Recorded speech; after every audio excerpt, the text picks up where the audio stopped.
Hi friends, நம்ம இன்னைக்கு கடலை மாவு மற்றும் ரைஸ் வாட்டர் தலைக்கு எவ்வாறு பயன்படுத்து என்பது பார்ப்போம். இது ஒரு சுலபமான இயற்கை வழி. ஈஸியாக முயற்சி செய்து பார்க்கலாம். கடலை மாவு மற்றும் அரிசி நீர் முடி வளர்ச்சிக்கு பழங்காலத்திலிருந்து பயன்படுத்தப்பட்ட அதிசய கலவை. வேசின் மாவு ஒரு சிறந்த இயற்கையான ஷாம்பு போல செயல்படுகிறது. முடியில் இருக்கும் எண்ணெய், தூசு, ரசாயன எச்சங்கள் ஆகியவற்றை நீக்கி முடியின் இயற்கை ஈரப்பதத்தை காக்கிறது. தலையை சுத்தமாக இருக்க உதவுகிறது. பொடுகை குறைக்கிறது. அரிசி நீரில் உள்ள அமினோ அமிலங்கள் வைட்டமின் பி மற்றும் இ முடியை மென்மையாக்கி பிரகாசம் தருகின்றன. கடலை மாவுடன் சேர்க்கும்போது முடி மென்மையாக அழகாக மாறுகிறது. அரிசி நீரில் உள்ள புரதங்கள் மற்றும் கடலை மாவின் சத்துக்கள் முடி வேர்களை பலப்படுத்தி முடி உதிர்வை குறைக்கும்.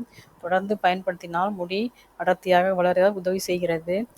கடலை மாவு pH மதிப்பை சமநிலையில் வைக்க உதவுகிறது.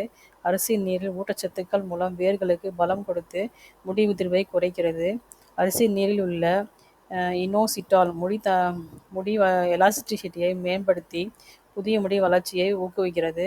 வாரத்தில் 2 முறை பயன்படுத்தினால் வித்தியாசம் கண்கூடாக தெரியும். 2 ஸ்பூன் கடலை மாவு, 1/2 கப் ரைஸ் வாட்டர் சேர்த்து பேஸ்ட் போல கலக்கவும். முடி வேரிலிருந்து நுனி வரை தடவவும். 10 to 15 மினிட்ஸ் கழித்து மிதமான ஷாம்புவால் அலசவும். வாரத்தில் 2 முறை செய்தால் சிறந்த பலனை பெறலாம். தேங்க்யூ.